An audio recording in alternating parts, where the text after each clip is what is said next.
try and make sure I'm in the shot here. Let me get down low. Yeah, what's going on, everyone? Today, I'm breaking down a beat that I put on my Instagram last week, and a couple of people hit me up about it, so I figured I would do a video on it this week and just be a little more thorough with the process and just kind of break it down and how I put it all together. With this beat, it's a little more simple in the approach than what I usually do, and what I mean by that is there's not a lot of sample chops. It's like, I think the whole thing is like 7 chops, and I don't even use all of them. Like maybe at the very end of the loop I do, but for the most part, it's like the same chop repeating. I realized there's something I didn't really do early on when I was making beats. I was trying to be like super technical and,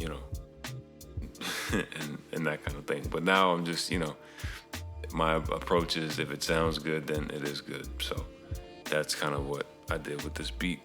I'm gonna break it down, how I put it all together. Let's get into it. The sample chop is, like I said, there's not a lot to it. It's just the intro of, I'm not gonna say the name of the artist, but it's a very well-known group. If you dig for records, you'll probably know this.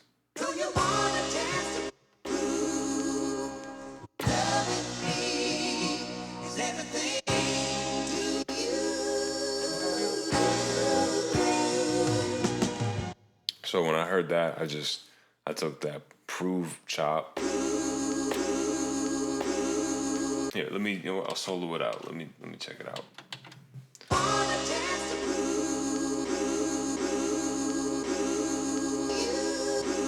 That's what it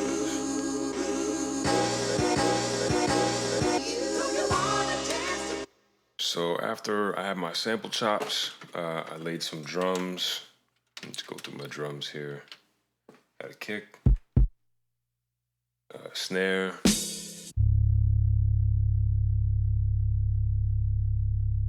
very long bass note, like almost too long.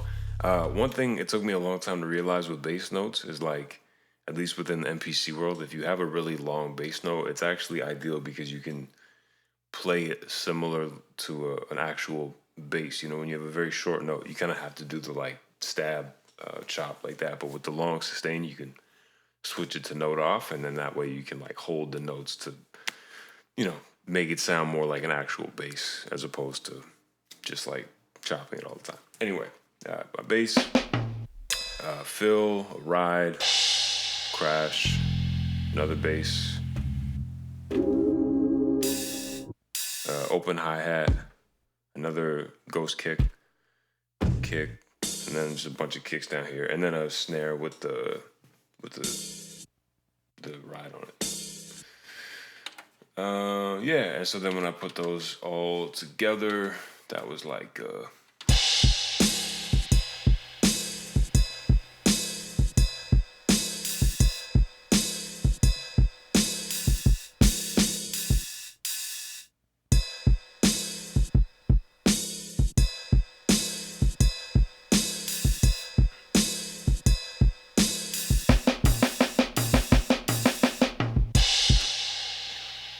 one thing I've realized, and it took me a long time with making beats to get this in my brain, is that fills and rides and little percussive things that you don't always think to use can make a good beat great.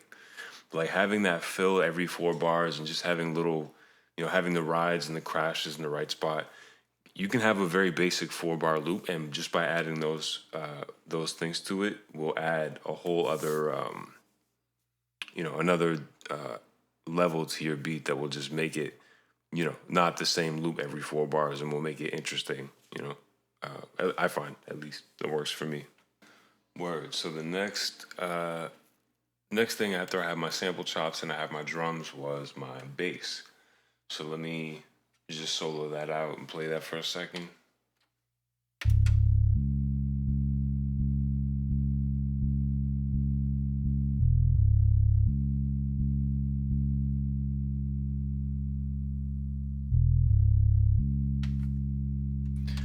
And that's pretty much it. It's super simple. Sometimes with the bass line, less is more. Like you just keep it in that groove, and then every like 4 or 8 bars, maybe do something a little different. At least with this beat, that's what worked. I just took which bass did I use? Is it that super long? Yeah, it's just a bass note that I pitched down to -72 in the MPC. That's not an exact science. It's literally I'll take a bass note in there and then match it to whatever the sample is doing.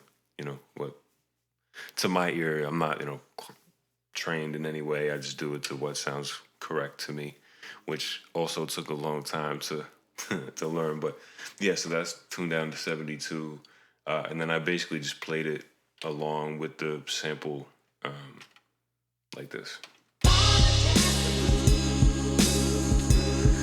Take the drums out so you can hear it.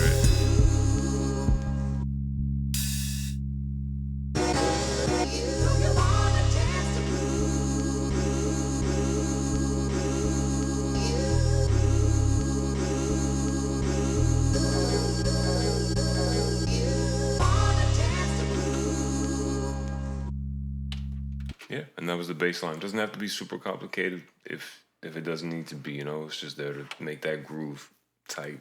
So that was my beat for today. Yeah, let me bring this in a little closer. There we go. All right.